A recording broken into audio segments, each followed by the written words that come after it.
5 erreurs make-up à ne pas faire si tu as des rides apparentes. Si tu as des rides apparentes et que tu te maquilles et que tu en as marre d'avoir du produit là, tu sais, qui s'accumule dans tes rides, tu trouves ça moche, t'inquiète pas, je sais exactement de quoi tu parles. Il y a 5 erreurs que j'ai identifiées qui reviennent fréquemment. On va voir ensemble ces 5 erreurs et je vais t'expliquer bien sûr que faire pour pouvoir y remédier. Évidemment, si tu regardes cette vidéo, c'est que tu vas avoir des solutions et je suis là pour te les apporter. Je m'appelle Baïssé, je suis ta coach make-up et je suis là pour t'aider à sublimer ta belle peau noire et révéler cette femme puissante que tu es. Si c'est un programme qui t'intéresse, considère sérieusement, mais alors très sérieusement, à t'abonner sur cette chaîne. Et si tu veux toi aussi devenir ta propre make-up artiste et apprendre à te maquiller comme tu veux, à gagner en confiance, à développer ton charisme et à te sentir puissante, écoute, tu dois rejoindre la Black Beauty Academy,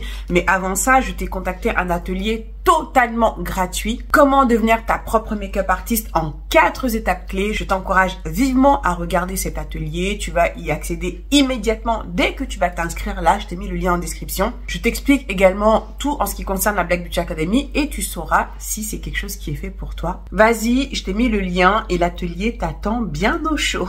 Alors, ça me fait plaisir de faire cette vidéo parce qu'il y a un message que je voulais faire passer parce que j'ai remarqué un truc, c'est que c'est vrai que lorsqu'on a un certain âge, en tant que femme et qu'on aime se maquiller ou autre, souvent il y a des interdictions où on va te dire à partir de tel âge, ah non là t'as 50 piges, ah il faut plus que tu fasses ci, il faut plus que tu fasses ça, il faut plus que tu mettes tel produit, il faut plus que tu fasses ça. Alors, moi j'ai pas vraiment cette approche. Pour moi, quel que soit ton âge, tu peux te maquiller comme tu en as envie, à partir du moment où ça te fait plaisir à toi, à partir du moment où c'est bien fait, où c'est harmonieux sur ton visage, que c'est beau. Enfin, voilà quoi, tu vois. Et c'est pas non plus une question d'âge. On peut avoir, 2 personnes peuvent avoir le même âge. Le poids des années ne va pas forcément se refléter de la même façon. C'est pas parce que tu as 50 ans que tu peux plus mettre une tonne de fond de teint si t'en as envie quoi. Tu pourras toujours continuer à le faire si ça te valorise. Et c'est la raison d'ailleurs pour laquelle dans le titre, j'ai pas mis, voilà, 5 erreurs make-up à ne pas faire après 50 ans, par exemple. Parce que l'âge, ça ne veut absolument rien dire. Mais plutôt à ne pas faire quand tu as des rides apparentes. Parce que des rides apparentes, tu peux avoir des rides apparentes à 30 ans, 40 ans. Enfin, voilà, tout va dépendre des personnes. Effectivement, si tu as des rides apparentes sur le visage, il y a quelques recommandations que je vais te donner qui vont t'aider à avoir un rendu plus joli, plus harmonieux. Et je pense que c'est ce que nous voulons toutes. Alors, la première chose est que quand tu as des rides apparentes sur ton visage, et ce, même si tu n'as pas de rides apparentes, mais pour moi, ça, c'est super important, c'est que avant de commencer à te maquiller, eh bien, il va falloir préparer ta peau. Ça, c'est quelque chose dont je te parle déjà, sans même parler de rides, mais ça l'est encore plus lorsque tu as des rides apparentes. Et de vraiment mettre une crème, une base nourrissante qui va vraiment bien nourrir ta peau. Avant de venir mettre le fond de teint, ça va vraiment permettre au fond de teint de bien glisser sur ta peau, de bien s'appliquer. Parce que bon, quand tu as des rides apparentes, ta peau n'est pas lisse, donc ça fait des vagues sur le visage. Donc il faut vraiment que la peau puisse bien être nourrie pour que le fond de teint puisse bien glisser et bien passer justement entre ces vagues pour vraiment avoir une application facilitée, harmonieuse. Parce que si ta peau n'est pas bien nourrie et que tu viens mettre ton fond de teint, ça peut encore plus marquer tes rides. Et je ne pense pas que c'est ce que tu souhaites, n'est-ce pas? La préparation là de la peau, c'est vraiment la clé. C'est vraiment super important. Et c'est vrai que souvent, on va pas vraiment... Enfin, souvent, c'est une étape qui va être sautée parce que bon, tu te dis, voilà, juste je vais mettre une base, une crème. T'as l'impression que ça va rien faire au niveau de ta peau parce que c'est pas un fond de teint, il n'y a pas une couleur, il n'y a pas... C'est juste une crème. Donc pour toi, tu te dis, voilà, c'est juste une crème, voilà, c'est pas si important que ça. De toute façon, bon, tu mets déjà ta crème de jour. Ta crème de jour peut éventuellement suffire si elle est super nourrissante, mais à ce moment-là, tu devras l'appliquer juste avant de mettre ton fond de teint. C'est-à-dire que si tu as mis ta crème de jour le matin et que tu as fait autre chose entre-temps et que, je sais pas moi, une demi-heure après, tu viens pour te maquiller, tu vas remettre de ta crème. Ça peut éventuellement suffire. Tout va dépendre, encore une fois, de ton type de peau, si tu as la peau sèche ou pas, enfin, de plusieurs facteurs.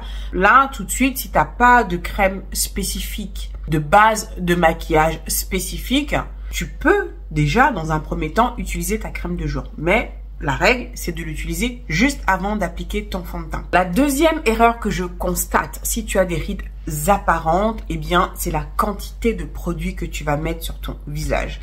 Aussi bien la quantité de fond de teint que la quantité de poudre que tu vas utiliser. Dis-toi que plus tu as de rides apparentes, moins tu vas mettre de produits. Parce que plus tu vas mettre de fond de teint, plus tu as de risques d'avoir de la matière qui vont s'incruster dans tes plis. Plus tu vas avoir de la matière dans tes plis, que ce soit sous les yeux, que ce soit au niveau du visage. Pareil pour la poudre. Quand on va te regarder, avoir beaucoup d'effets de matière sur le visage, on va vraiment voir toute cette matière-là qui va s'incruster dans tes rides, ça va pas être joli.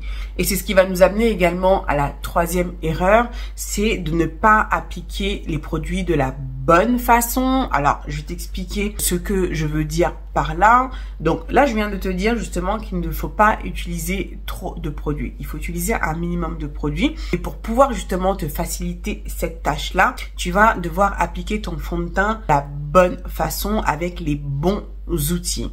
Je vais te conseiller d'appliquer ton fond de teint au pinceau plutôt qu'à l'éponge. Pourquoi? Parce que quand tu vas appliquer ton fond de teint au pinceau, tu vas vraiment venir étirer le fond de teint et vraiment passer le pinceau vraiment entre tes rides, d'accord? Pour que la matière puisse vraiment atteindre tous les recoins de ton visage. Et à l'éponge, c'est un petit peu plus difficile si ta peau n'est pas lisse. Parce que si tu as des rides, et moi j'ai déjà vu des femmes avec vraiment des rides apparentes, même au niveau des joues, c'est pas seulement au niveau des cernes qu'on aura tendance à être ridé. Quand vraiment tu as des rides apparentes, tu peux avoir des rides apparentes sur d'autres parties de ton visage. Quand tu vas appliquer ton fond de teint à l'éponge, on a tendance à tapoter comme ça au niveau du visage. Mais quand tu as des rides qui sont prononcées, quand tu vas tapoter comme ça, eh bien entre tes rides, le produit ne va pas s'appliquer entre tes rides. J'espère que j'arrive vraiment à bien m'expliquer là, tu vois. Tandis qu'au pinceau, tu peux vraiment faire passer le pinceau plus en profondeur. Alors que l'éponge, ça reste en surface. Voilà. Tant que la peau est lissée, ça fonctionne très bien comme ça. Mais quand les rides commencent à être apparentes, l'application au pinceau va être plus facilitée. Alors, la quatrième erreur que je constate, tout à l'heure, je t'ai parlé de quantité de produits. On a parlé aussi bien de pas mettre trop de fond de teint ni trop de poudre. Là, on va parler spécifiquement de la poudre. Parce que ça, la poudre, c'est ce que tu vas mettre pour justement fixer ton fond de teint. Et si tu mets trop de poudre, alors là, surtout si tu as des rides apparentes, c'est vraiment la cata, quoi. C'est pas du tout joli à regarder. Donc là, je vais te parler plus précisément de la façon en fait dont tu vas devoir poudrer pour que ce soit beaucoup plus joli. Évite tout ce qui est baking là, donc ça t'as compris que c'était mort, où on va vraiment mettre une tonne de poudre sous les yeux, laisser sécher et tout. Non, quand t'as des rides apparentes, ça c'est vraiment quelque chose que tu vas éviter parce que ça va marquer encore plus tes rides. Là dans ce cas-là, ce que je vais te recommander, c'est d'appliquer la poudre au pinceau. Donc plutôt que d'utiliser la houppette là qui est très à la mode en ce moment, je sais, donc voilà, même moi j'utilise, donc voilà, pour pouvoir mettre ta poudre. Maintenant le souci avec ça, c'est que en termes de contrôle de quantité que tu vas appliquer, c'est un petit peu plus difficile. Tu auras tendance à prélever quand même beaucoup de matière. Bon, après, bien sûr, tu peux retirer l'excès et poudrer. Si tu fais ça, on va quand même faire une pression, tu vois.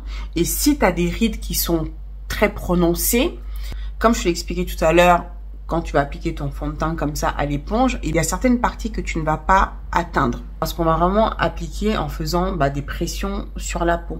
Tandis qu'au pinceau, c'est beaucoup plus simple de maîtriser la quantité de produits que tu vas prélever.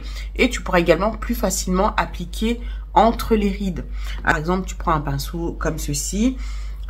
Là, tu prends de la poudre libre, de préférence, parce qu'elle est plus fine, elle va mieux se fondre à ta peau. C'est-à-dire, je vais en prendre un petit peu comme ça, tu vois. Et même ça, tu vois, j'en ai quand même prélevé pas mal.